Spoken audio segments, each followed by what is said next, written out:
முதல் விஷயம் பாருங்க, அதாவது டிஎன்டிஜியில் ஒரு பொதுக்குழு நடக்குது. அந்த பொதுக்குழு நடக்கும் பொழுது நல்ல இந்த முக்கியமான பாயிண்டை கவனிக்கணும். பொதுக்குழு நடக்கும்போது என்ன செய்கிறாங்கன்னு கேட்டால், என்னிடத்தில் கொடுத்து வைத்திருந்த பணத்தை வாங்கிவிட்டோம் அப்படின்னு சொல்கிறார்கள். ஆனால் வாங்காம தான் வாங்கிட்டோன்னு சொன்னார்கள். ஏன் அப்படி சொல்ல முடிச்சுன்னு சொன்னால், அப்படி அவர் சொல்லிக்கிட்டார், வாங்காம தான் வாங்கிட்டோன்னு சொன்னோண்டு. அப்போ எப்போ வாங்குறாங்கன்னா பொதுக்குழுக்கு பிந்தி தான் வாங்குறாங்க. ஏன்னு கேட்டால், இவன்கிட்ட கொடுத்தா வாங்கின மாதிரி தான், வச்சுக்கிட்டுலாம் எடுத்துக்கிறவனுக்கு தெரியாதுன்னு அவங்கள வழங்கி வச்சிருக்கிறாங்க. அதனால என்ன செய்கிறாங்கன்னா, பொதுக்குழுவில் நல்ல பொதுக்குழு அவங்க சொன்னார்கள், பிஜேட கொடுத்து வச்சிருந்த அமானிதத்தை வாங்கிவிட்டோம், எதுவுமே அவர்கிட்ட இல்லை அப்படின்னு சொல்லிட்டாங்க. அப்போ என்னிடத்துல கொடுத்து வைத்த பல கோடி ரூபாய்களை அவங்க என்னிடத்துல வாங்குறாங்க. எப்போ வாங்குறாங்க? பொதுக்குழுவுக்கு முடிஞ்சு வாங்குறாங்க. நல்லா கவனிக்கணும். பொதுக்குழுக்கு முடிஞ்சு வாங்குறதுக்கு ஆதாரத்தை நீங்க பாருங்க. அது போடுங்க. 6 கோடி என்பது யார்கிட்ட இருக்குன்னு கேட்டா பிஜே கிட்ட இருக்கு, சரிங்களா? அப்ப பிஜே தான் அந்த பணத்தை கொடுப்பாரு. அந்த பணம் எங்க கிட்ட இருக்கு, எங்கிட்ட கணக்கு தான் இருக்கும். பிஜே கிட்ட தான் என்ன இருக்கும்? பணம் இருக்கும். அந்த பணத்தை தான் பிஜே கொடுத்தாரு. கொடுக்கும் போது 6 கோடி கொடுக்குறாரு. ஆனா நான் 6 கோடி கொடுத்தேங்கிறாரு, போய் சொல்றாரு. 6 கொடுத்துட்டு 6 கொடுத்தேங்கிறாரு. அப்ப நம்ம கிட்ட கணக்கு இருக்கும், அவர்கிட்ட என்ன இருக்கும்? பணம் இருக்கும். இதை அவரு நடவடிக்கை எடுத்த பிறகு கொடுத்துடுறாரு, முடிஞ்சு போச்சு. அதை 2ஆ பிரிச்சு கொடுக்குறாரு. பொதுக்குழுக்கு முன்னால 4, பொதுக்குழுக்கு முன்னால 2, பொதுக்குழுக்கு முன்னால 4 கொடுக்குறாரு, அதை 3ங்கிறாரு, போய் சொல்றாரு. 4 கொடுத்துட்டு 3ங்கிறாரு. அடுத்து பொதுக்குழுக்கு பின்னால 2ங்கிறது அவர் கொடுக்கல, அவருடைய நண்பர் ஒருவருடைய வீட்டுல அது இருந்துச்சு, அன்வர் பாய் வீட்டுல. அதை அவர் எடுக்க சொன்னாரு. நம்ம லிஸ்டாவே எடுத்தோம், பொதுக்குழுக்கு பின்னால எடுக்க சொன்னோம். அதுக்கும் பிஜேக்கு எந்த சம்பந்தமே இல்லை. என்ன சொல்றாருன்னு கேட்டா, லண்டன்ல உள்ள சகோதரர்கள் இவங்க செயல்பட சரியில்லை, அதிருப்தியா இருந்தாங்க. அதுல எங்களுக்கு சந்தேகம் இருக்குன்னு சொல்லும்போது ஆன்லைன் மூலமாக அவங்களுக்கு விளக்கம் சொல்றாங்க, அது என்ன விஷயம்னு. இந்த 6 கோடி விஷயம் என்னாச்சு அப்படின்னு கேட்கும்போது, 6 கோடியில் 6.5 கோடி, 6.5 என்கிட்ட வாங்கினது 6.5 கோடின்னு ஒத்துக்கிறார். 6.5 கோடி ரூபாய் பிஜேட்ட வாங்கணும், அது ஒரு சிம்பிள் அப்படிங்கிறாரு. சிம்பிள் சாதாரண கணக்குங்கிறார். அப்போ என்னிடத்துல வாங்கினது எப்போ? பொதுக்குழுவுக்கு பிந்தி. எவ்வளவு? 6.5 கோடி. 6.5 கோடி ரூபாய் என்கிட்ட கொடுத்து வைத்திருந்து அதை பொதுக்குழு முடிஞ்சவொன்னே என்கிட்ட வாங்கி கொடுக்குறார்கள்ன்றதை ஒப்புக்கொண்டாங்களா? 6.5 கோடி. அப்போ கையில் 6.5 கோடி பொதுக்குழுக்கு பிந்தி இருந்தால் அதுக்கு என்ன கணக்குன்னு கேட்டால், அதுக்கு பிந்தி செஞ்ச செலவை தானே சொல்லணும். 6.5 கோடி ரூபாய் எங்களை தந்தாரு, பொதுக்குழுக்கு அப்புறம் ஆகஸ்ட் செப்டம்பர் மாதம் இந்த செலவு பண்ணணும், அக்டோபரில் இவ்வளோ செலவு பண்ணிட்டோம், நவம்பரில் அந்த செலவு பண்ணணும்னு சொல்லி அந்த 6.5 கோடி ரூபாய் வாங்கி விட்டால், உங்கள் கையில் இருந்தால் செலவு எப்படி காட்டணும்? அந்த வாங்கின தேதிக்கு பிந்தி நீங்கள் வச்ச செலவை தான் காட்டணும். இவங்க என்ன செய்கிறாருன்னு கேட்டால், அந்த 6.5 கோடி கணக்கு காட்டும் போது இவர் சொல்லிட்டு என்ன செய்கிறார், அவர் ஃபோன் அட்டன் பண்ணி இவர் போயிடுறாரு. அவர் தம்பியை கொண்டு உட்கார வைக்கிறார், அவர் விளக்கம் கொடுக்குறாரு. அவர் சொல்லிட்டு போயிடுறாரு, ஒரே சபை தான் அது. அதை கொடுக்கும்போது அவர் 6.5 கோடி வாங்கணும்னு ஒத்துட்டு போயிட்டார். இவர் 6.5 கோடி கணக்கு சொல்றாரு. என்ன சொல்றாருன்னு கேட்டால், 6.5 கோடிக்கு என்ன செலவு என்று தெரியுமான்னு கேட்டு 25 வருஷத்துக்கு முந்தின செலவெல்லாம் சொல்றாரு. எது வாங்கினது? பொதுக்குழுக்கு பிந்தி 6.5 கோடி ரூபாய். அந்த 6.5 கோடி ரூபாய் என்கிட்ட கொடுத்து வைத்து வாங்கி விட்டு நான் இல்லைன்னு சொன்னா ஒன்றுமே செஞ்சிருக்க முடியாது. அந்த காசு விஷயத்துல என்னை எவனை அசைச்சு பார்க்க முடியாது, அதனால தூக்கி எரிஞ்சிட்டேன். வழங்குதா? அப்ப வாங்குறது எப்ப? பொதுக்குழுக்கு பிந்தி. எவ்வளவு? 6.5 கோடி. அதை வீடியோ காட்சியோட ஒத்துக்கிட்டார். முடிஞ்சா? அந்த 6.5 கோடிக்கு செலவு எப்படி காட்டணுங்க? சிந்திங்க. பொதுக்குழுக்கு பிந்தி என்னென்னலாம் செலவு பண்ணீங்களோ அதை சொல்லுங்க. அவருக்கு தலைவருக்கு 1 கோடி ரூபா கொடுத்தோம், பொதுச் செயலாளர் 1 கோடி ரூபா கொடுத்துட்டோம், அப்படியே சொல்லி தொலைங்க. 6 கோடி கணக்கு முடிஞ்சு போயிடும். அப்படி சொல்லாம என்ன சொல்றீங்க? செலவு கணக்கு காட்டுறீங்க. அந்த செலவு என்ன பாசிங்க, அது செலவு போடுங்க. அது எந்த இடம், எப்போ வாங்குனீங்க, அது எப்போ வாங்குனீங்க, எந்த இடம், எப்போ வாங்குனீங்க? அது ஒரு சின்ன சிம்பிள் மேட்டர் தான். அதை பூதாகரமா ஆக்கிட்டாரு. என்ன அப்படின்னு சொன்னா, இப்போ முதியோர் இல்லம் இருக்குல்ல, முதியோர் இல்லம், சிறுவர் இல்லம், அதே மாதிரி சிறுவர் இல்லங்கள்லயே 2 இது வந்துடும். அது மட்டும் இல்லாம அதனுடைய மொத்த செலவு, அது ஒரு கணக்கு இருங்க, ஒரு நிமிஷம் சொல்றேன்.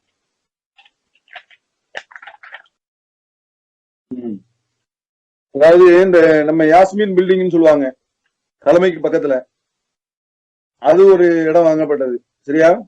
அது 2 கோடி சொச்சம். அதே மாதிரி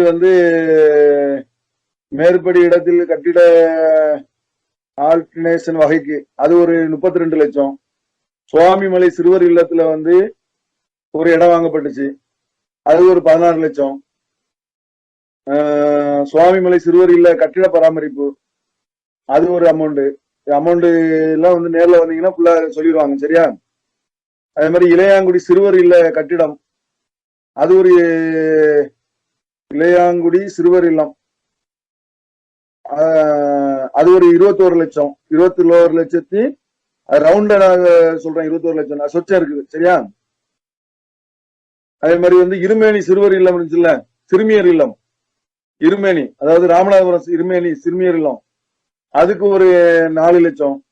மதுரை சிறுவர் இல்ல கட்டிட வகைக்கு ஒரு 32 லட்சம். திருச்சி மதரசா பத்திரப்பதிவு ஒரு 2 லட்சம்.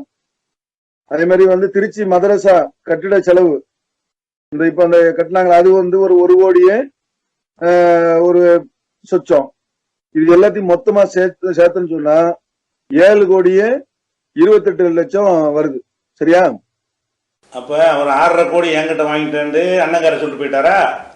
இவரு வானிலை செயலாளர் இவர் என்ன சொல்றாருன்னு கேட்டா 7 கோடி 28 லட்சம் ஆகுது.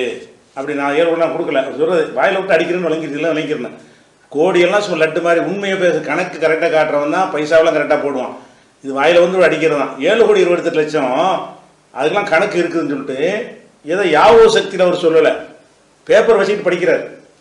எழுதி வச்சது இந்த லட்சணம் எழுதி வச்சு படிக்கிறார். என்ன படிக்கிறாரு? யாஸ்மின் பில்டிங்கு 2 கோடி, அந்த 7 கோடி 28 லட்சத்துக்கு செலவு செஞ்ச கணக்கு. இந்த ரூபாயெல்லாம் எப்போ நீ என்கிட்ட வாங்கினது? பொதுக்குழுக்கு பிந்தி வாங்கியிருக்கிறேன். இந்த யாஸ்மின் பில்டிங் என்பது வந்து பொதுக்குழுக்கு பிந்தி வாங்கின இடமா முன்னாடி வாங்கினதா? அல்தாபி தலைவராக இருக்கும்போது வாங்கினது. அல்தாபி தலைவராக இருக்கும்போது வாங்கின ஒரு பில்டிங் 2 கோடி ரூபாய் என்பதை இந்த 6.5 கோடிக்கு செலவில் கொண்டாந்து காட்டினா என்ன ஆகிக்கு தானே இது? நீ 8 ரூபாயை வாங்கினது பொதுக்குழுக்கு பின்னாடி, அது வரைக்கும் அந்த கேஷாக இருக்குது. கேஷாக உங்கள் கையில் இருக்கும்போது அந்த ரூபாய்க்கு நீ செலவு காட்டினா என்ன காட்டணும்? அந்த தேதிக்கு பிறகு என்ன செஞ்சேன்னு காட்டணும். இது எல்லாம் முந்தி உள்ள விஷயம். என்ன விஷயம்? யாஸ்மின் பில்டிங்கு 2 கோடிக்கு நாங்கள் வந்து வாங்கிட்டோம், அது அல்தாஃபி இடத்துல வாங்கினது.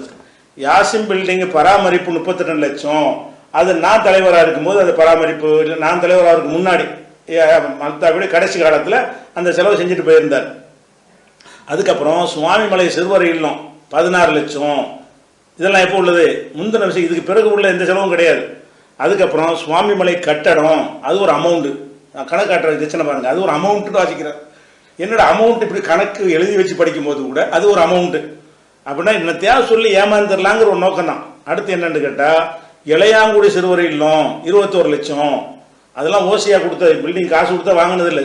சுவாமிமலை இடமும் இலவசமாக கொடுத்தார்கள், கட்டிடத்தையும் ஒருத்தர் ஸ்பான்சர் பண்ணி தான் கட்டி கொடுத்தார்கள். இளையாங்குடி சிறுவர் இல்லத்துடைய பில்டிங் போக்குவரத்து எல்லாமே அது இனாமாக ஒரு ட்ரஸ்ட் நடத்தி மட்டும் கொண்டு ஒப்படைத்தார்கள். அப்புறம் இருமேனி சிறுமியர் 4 லட்சம், மதுரை சிறுவர் இல்லம் 32 லட்சம்னு சொல்றாங்க. இதைத்தான் ஒருத்தர் கேள்வியாக கேட்கிறாரு. ஆனால் இதை மட்டும் கேட்டுறது தப்பு, 3 விஷயம் இருக்கு அதில், எல்லாமே ஃப்ராடு. அவர் என்ன கேட்டுவிட்டார்? மதுரை சிறுவர்கள் எங்கன்னு கேட்டுவிட்டார். அப்போ திருச்சி பத்திர செலவு 2 லட்சம், ஒரு இடத்த முடிச்சாங்களாம் பத்திர செலவு. அப்போ திருச்சி மதரசா வந்து 1 கோடி செலவு பண்ணி கட்டியிருக்காங்களாம். இதெல்லாம் எப்போ கட்டினது? இந்த 1 கோடி செலவு பண்ணி கட்டினதெல்லாம் அல்தாபி தலைவராக இருக்கும்போது உள்ள விஷயம். அதுக்கு பிறகு நான் ஒன்று இருந்திருக்கிறேன், அதுக்கு பிறகு என்கிட்ட ரூபாய் வாங்கியிருக்கிறீங்க, இந்த ரூபாயா உங்கள்கிட்ட நான் தர்றேன். அதுக்கு என்ன செலவு காட்டுறீங்கன்னா ஏற்கனவே நடந்த விஷயங்கள் இருக்குல்ல, அதையெல்லாம் கணக்கில் கொண்டே காட்டுறீங்க. சிறுவர் இல்லம்னு பட்டாச்சு. அப்போ இதில் தான் ஃப்ராடுங்கிற. இது எப்படிலாம் ஃப்ராடு? எல்லாமே ஃப்ராடு. எது? யாஸ்மின் பில்டிங் என்பது வாங்கினது உண்மை, அல்தாபி காலத்தில் தான் அது வாங்கப்பட்டது, அதில் மாற்றுக்கிறது கிடையாது. பில்டிங் பராமரிப்பு என்று அதுக்கு இந்த இடிச்சு அதை மேக்கப்லாம் பண்ணுவாங்கல்ல, அது ஒரு 32 லட்சம். அதெல்லாம் வந்து அந்த வருஷமே கணக்கு காட்டியாச்சு, அந்த வருஷமே கணக்கு காட்டி முடிச்சாச்சு. அதுக்கப்புறம் வந்து சுவாமிமலையில் சிறுவர் இல்லம் 16 லட்சம், அதில் எந்த பராமரிப்பு செஞ்சாலும் சரி, இடம் வாங்கினாலும் சரி, இடம் ஒரு அம்மா இலவசமாக கொடுத்தது, பராமரிப்பு வந்து ஒரு வெளிநாட்டிலேருந்து ஒரு சகோதரர் வந்து என்ன செய்யறது கட்டி கொடுத்தாரு. அப்போ சுவாமிமலை கட்டடம் ஒரு அமௌண்ட்டு, கட்டடம் ஒரு அமௌண்ட் தான், கையிலேருந்து போட்ட மாதிரி ஒருத்தர் கட்டி கொடுத்துருக்காரு. அது அதுக்கு அடுத்தது இளையாங்குடி சிறுவர்கள்லாம் 21 லட்சம், இருமேனி சிறுமியர் இல்லம் 4 லட்சம், மதுரை சிறுவர் இல்லம் 32 லட்சம் இந்த கணக்கை வாசிக்கிறாங்க. அப்போ ஃபஸ்ட் நீங்கள் விளங்கிக்கிறோன்னு, என்னிடத்தில் பணமாக வாங்கிய பிறகு அதிலிருந்து செலவை காட்டாம பணமாக கையில் இருக்குது, இதான் செலவுன்னு காட்டினா இதை களவாண்டத்துன்னு அர்த்தம். இதை செலவு காட்டி முடிச்சாச்சு. இப்போ இந்த என்கிட்ட வாங்கின ரூபா இப்போ இருக்காண்டா இல்லை, என்னென்ன செலவழிச்சிட்டோம்ல எப்போ 5 வருஷம் முந்தி 10 வருஷத்துக்கு முந்தி செலவழிச்சதுனா என்ன செஞ்சது, செலவழிச்சு கணக்கு இந்த பாருங்க எல்லாம் முடிஞ்சு வச்சா 7 கோடி. அதோட முக்கியம் என்ன தெரியுமா, இதெல்லாம் கூட்டி பாருங்க 7 கோடி 28 லட்சம் வரும்போது சொல்லுவார் அவர். அந்த இப்போ கொஞ்சம் நேரத்துக்கு முந்தி போட்ட வீடியோவில் என்ன சொல்லுவாருன்னா, எல்லாத்தையும் கூட்டி பாருங்க 7 கோடி 28 லட்சம் வரும் பாரு. நீங்க வந்து அது மாதிரி அதை போட்டு கூட்டி பாருங்க 4 கோடி 7 லட்சம் தான் வரும். அவர் சொன்ன கணக்கு கூட்டி பார்த்தா எவ்வளவு வரும், 4 கோடி 7 லட்சம் தான் வரும், 7 கோடி 28 வராது. கள்ளக்கணக்கு காட்டுறது கூட சரியா காட்டல, வழங்குதா? அப்ப அந்த 3 கோடி என்னன்னு தெரியல. அப்ப என்னன்னு கேட்டா, ரூபாயாக என்னிடத்துல வாங்குவது பொதுக்குழுக்கு பிந்தி, அதனுடைய செலவு கணக்கு பொதுக்குழுக்கு பிந்தி அவங்க கையில இருக்குது. அப்ப என் கையில அந்த பணத்தை வாங்கின பிறகு கேஷாக வைத்து கொண்டு சொல்லுகிறார்கள், இதெல்லாம் செலவழிச்சிட்டோங்கிறார்கள். முந்தி செலவழிச்சதெல்லாம் எடுத்து இவங்களுக்கு அப்ப ஜமாத்துல இவங்க இருந்தாங்களான்னு தெரியாது. அப்ப நாங்கள் இருந்த காலத்துல செலவழிச்ச விஷயங்கள் அதெல்லாம் ஜமாத்துல இருந்து அதெல்லாம் அந்த கணக்குல காட்டி முடிச்சாச்சு. அந்த கணக்கை கொண்டு வந்து இந்த 7.5 கோடி ரூபாய் காலின்ட்டாங்க. இது களவாண்டது என்ன அர்த்தம், காலின்ட்டில எப்படி உண்ட இருக்கு, இந்த ரூபாய் இல்லை இப்ப 7 கோடி 28 லட்சம் உண்ட இருக்குன்னு கணக்கு காட்டினா பரவாயில்ல, இருக்குது அவன் பத்திரமா வச்சிருக்கோன்னு சொல்லணும்ல. காலி பினிஷ் என்னையா காலின்னு கேட்டா இதெல்லாம் வாங்கி முடிச்சிட்டோம், இதுதான் அது வந்து உள்ளது. அப்படிங்கிற ஒரு விஷயத்தை என்ன செய்யறாங்கன்னு கேட்டா, இதெல்லாம் அவர் இருக்கும்போது நடந்துச்சுங்கிறான், இதெல்லாம் நான் இருக்கும்போது நடந்துச்சு. அப்ப நான் இருக்கும்போது நடந்ததை வந்து நீயும் செலவுல இப்படி கணக்கு காட்டுவேன், இதான் களவு ஒத்துக்கிட்டதுங்கிறது. இதெல்லாம் நான் இருக்கும்போது செஞ்சதான், நான் இருக்கும்போது செஞ்சது வந்து நான் கொடுத்த ரூபாயில் எப்படி வச்சா பண்ணி பொதுக்குழு முடிஞ்சல 1 ரூபாய் நான் தந்திருக்கிறேன், அந்த ரூபாய்க்குல நீ கணக்கு வாசிக்கிற. இப்ப வந்து 7.5 கோடி களவாண்டு உண்மையா இல்லையா? பொதுக்குழுக்கு பிந்தி என்கிட்ட வாங்கின ரூபாயை முந்தி உள்ள செலவை கொண்டது காட்டி பினிஷ் ஆச்சுன்னு சொன்னா அந்த ரூபாய் இப்ப இருக்குதா இல்லையா?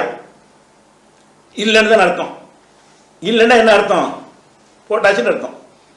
அதாவது இது 6.5 கோடி தானே கொடுத்து விட்டு 20 கோடி இப்படி களவாண்டாருன்னு ஒரு அறிவாளி மாதிரி கேட்கறான்.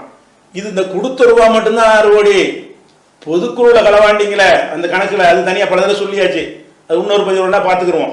அப்ப பல கோடிகளை வந்து களவாண்டாருன்னு நான் சொல்லும் போதெல்லாம் கால்பனோட வெறியில சொல்றாண்டிங்க.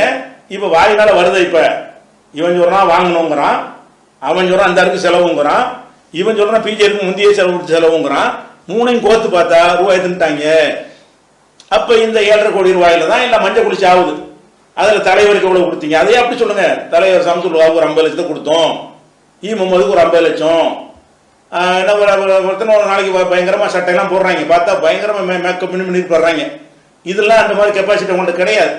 எல்லாத்துக்கும் அந்த லக்ஸரி சம்பளத்தை கூட்டி அந்த மாதிரி செஞ்சுட்டீங்களா, அல்லது யாரோ 2 பேர் தின்னுட்டீங்களா, அல்லது மாநில நிர்வாகி எல்லாருமே 7.5 கோடி பங்கு போட்டுக்கிட்டீங்களா? அது இல்லைன்ட்டீங்களே, பழைய செலவை கழிச்சு முடிச்சு விட்டீங்களே. அவன் இந்த ரூபாய் என்ன ஆச்சு? இப்படிதான் அந்த கேள்வியை கேட்டிருக்கணும். அவர் சிறுவர்களை எங்கன்னு கேட்டாரா, அது என்னமோ ஒரு மழை பெறலான்னு நினைச்சிட்டு பதில் சொல்றேன்னு போய் அந்த காதர் ஹுசேன் காலத்தில் உள்ள ட்ரஸ்ட்டுக்கு பேர் கூட எனக்கு ஞாபகம் இல்லை, ஹக்கீமுக்கு தெரியும். அந்த ஹக்கீம்லாம் அந்த 3 ஹக்கீம் இருக்காரு, எல்லாருமே உயிரோடு இருக்கிறாங்க. எஸ்எஸ்டி சம்சனை தவிர அந்த ட்ரஸ்ட்ல உள்ள எல்லாருமே ஹயாத்தோட இருக்கிறார்கள். அவங்கள்ட்ட கேட்டீங்கன்னா என்ன செய்வாங்க, இந்த விவரங்கள்லாம் சொல்லுவார்கள்.